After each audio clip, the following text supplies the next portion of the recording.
L'un des récits bibliques des plus intrigants et incompréhensibles est celui de l'envoi des explorateurs en vue de la conquête de la terre d'Israël, relaté dans notre paracha de cette semaine de Shelach. En effet, la promesse de Dieu n'était-elle pas suffisante pour en garantir la conquête ? N'avait-il pas vécu au quotidien des miracles depuis la sortie d'Égypte jusqu'à ce jour ? Donc à première vue, l'histoire n'a aucun sens.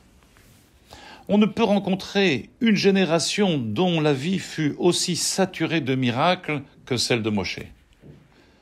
Ces 10 explorateurs et tous les Juifs auxquels ils s'adressaient avaient été témoins de la façon dont l'Égypte, la nation la plus puissante au monde à l'époque, fut dévastée par 10 plaies surnaturelles. Ils ont vécu la chute du puissant empire qui a été forcé de les libérer parce que la main puissante de Dieu était directement intervenue. Et peu de temps avant cette débâcle, ces 10 hommes et tous leurs frères ont vu comment, lorsque les armées de Paro les ont poursuivis, la mer s'est ouverte pour les laisser passer et a ensuite noyé les Égyptiens. De plus, dans le désert, la Torah décrit comment les miracles étaient la substance de leur vie. La manne qui tombait du ciel était leur pain quotidien. Le puits de Myriam, une pierre miraculeuse qui voyageait avec le camp juif, leur fournissait de l'eau. Les colonnes de nuée, les colonnes de feu les abritaient de la chaleur et du froid du désert. Ce sont ces personnes qui, quelques mois plus tôt, se sont tenues au pied du mont Sinaï et ont vécu la révélation de Dieu au mont Sinaï. Par ailleurs, les 12 hommes qui ont été choisis pour cette mission furent tous les têtes d'Israël, des chefs de tribus, Raché, Béné, Israël et Héma, dont Yoshua pour la tribu d'Éphraïm et Kalev pour celle de Yehuda. Tous ont dressé un rapport terrifiant et biaisé de leur exploration, excepté ces 2 chefs de tribu, Yoshua et Kalev, qui ont tenté de convaincre le peuple de la possibilité évidente de se rallier à Moshe et de conquérir la terre. Halo naale ve'yarashnota. Nous pouvons monter et la conquérir. Mais il semble bien que cette force d'opposition aux 10 autres chefs de tribu fut le fruit d'une prière spéciale, d'une aide divine, comme Rashi le rapporte dans son commentaire. Au nom de Hoshéa, Moshe a rajouté un Yud et un He, et l'assemblage de ces 2 lettres forme l'un des noms de Dieu, Yud Ke. Son nom a donc été transformé de Hoshéa en Yehoshua, qui signifie « Dieu te délivrera ».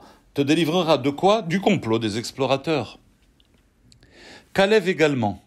En rentrant dans le pays de Canaan, sa première démarche directement fut d'aller sur le tombeau des patriarches, implorer leur aide pour ne pas être influencé par le complot pressenti de ce groupe d'explorateurs.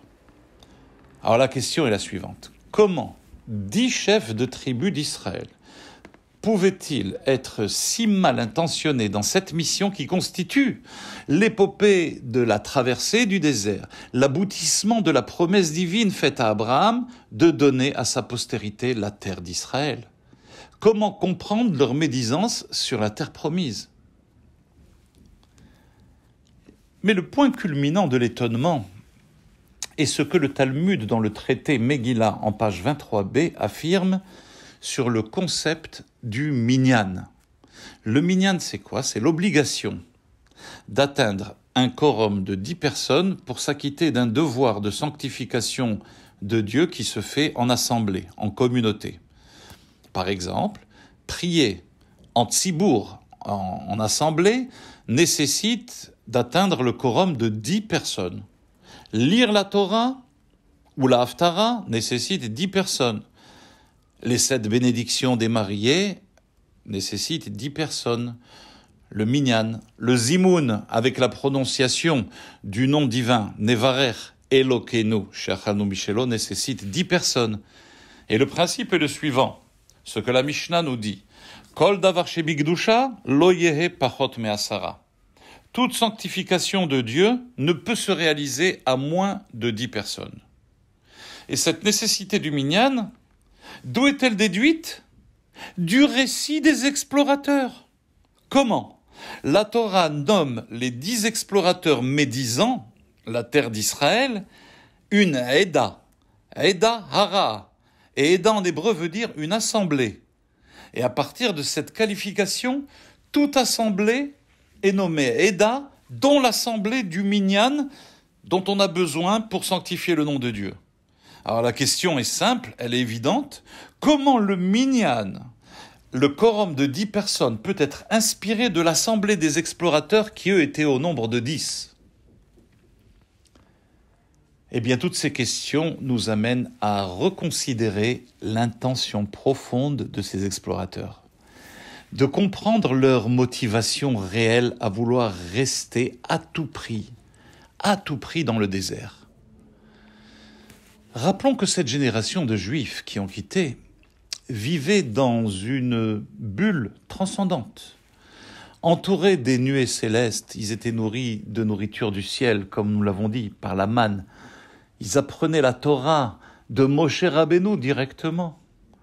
Et ils assistaient quotidiennement à des miracles qui ont transformé leur vie en un véritable paradis sur terre. Et quelle serait leur situation à présent dans le pays? Tout d'abord, ils devraient mener des guerres, labourer la terre, semer, récolter, créer et maintenir une armée, une économie tout entière, une société. Ils devraient faire ce que toutes les autres nations font, vivre dans le monde de la réalité. Mais qu'adviendrait-il de leur relation à Dieu? Oui, certes, ils seraient toujours présents, Dieu, ils avaient confiance en cela. Mais comment? Sous la pluie qui fait pousser les récoltes, dans la bénédiction des champs et de la ville, et dans un temple de Jérusalem qui visiterait que 3 fois par an, mais pas visiblement aussi intimement et miraculeusement comme ce fut le cas dans le désert.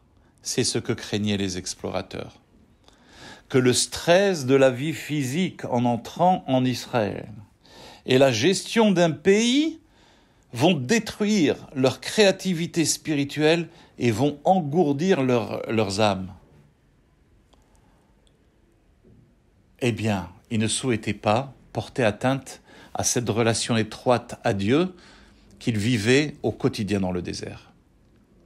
Un éclairage de ce niveau de servir Dieu, comme ces explorateurs et cette génération l'ont fait dans le désert, peut être déduite à partir du Rambam, du Maïmonide. Le Rambam, le Maïmonide, dans son œuvre Yad HaChazaka, au chapitre des lois de Teshuvah, regroupe en 3 catégories de personnes 3 façons de servir Dieu. La première est celle de servir Dieu par crainte. Crainte de la punition. Oved Meira, c'est la personne qui craint les conséquences négatives, les sanctions d'un comportement contraire à la volonté divine. C'est le degré le plus bas de l'échelle qui ne peut et ne doit demeurer à ce stade de relation à Dieu. C'est un début, mais ce n'est pas une fin en soi. La seconde catégorie, énumère le Maïmonide, sont les personnes qui servent Dieu et accomplissent la Torah par amour. Celui qui est Oved mais Ahava. Leur cœur est un espace d'amour, de joie, de rapprochement, de partage à Dieu dans l'exaltation et l'élévation. Cette catégorie fut le niveau des explorateurs, qui aspiraient à servir Dieu en évitant leur implication dans tout ce qui gênerait cet amour pour Dieu. Labourer, semer, travailler, commercer, régir une société, tout ce dont Dieu les avait dispensés de faire dans le désert. Mais il y a une troisième catégorie, la plus élevée, qui est évoquée par le Rambam. C'est le type de relation à Dieu basé sur la qualité de Emet, la vérité. Et dans ces termes, le Rambam nous dit « Aosea Emet mipnei shehu Emet ». Il applique la vérité pour ce qu'elle est, parce qu'elle est vérité. Cette personne ne porte aucune attention à sa personnalité, à son caractère. Il ne cherche ni la crainte ni l'amour.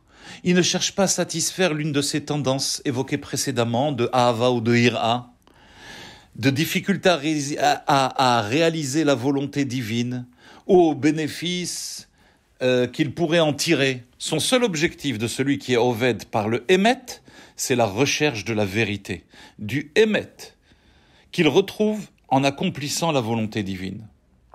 Et le niveau des Meraglim, des explorateurs, se situait dans la seconde catégorie. Ils étaient remplis d'amour pour Dieu, et le Talmud n'hésite pas, pour cela, à tirer les lois du minyan, de l'assemblée des explorateurs, car leur intention était pure, elle était élevée, et Dieu a satisfait leur aspiration, puisqu'ils sont restés concrètement dans le désert 40 ans.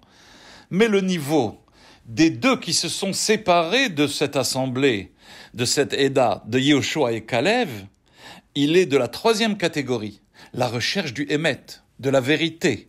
Il ne tenait pas compte des difficultés auxquelles ils seraient confrontés en Israël. Si telle fut la volonté de Dieu, ce fut donc aussi à leurs yeux le Emet, et l'unique objectif à atteindre. Et de quel Emet, quel est ce Emet? C'est comprendre que le rôle entier du juif est d'imprégner, oui, nos labours, nos semailles, imprégner nos commerces, nos relations sociales avec un but saint et divin. Créer une terre sainte et quelque part rendre l'ordinaire extraordinaire. Shabbat Shalom.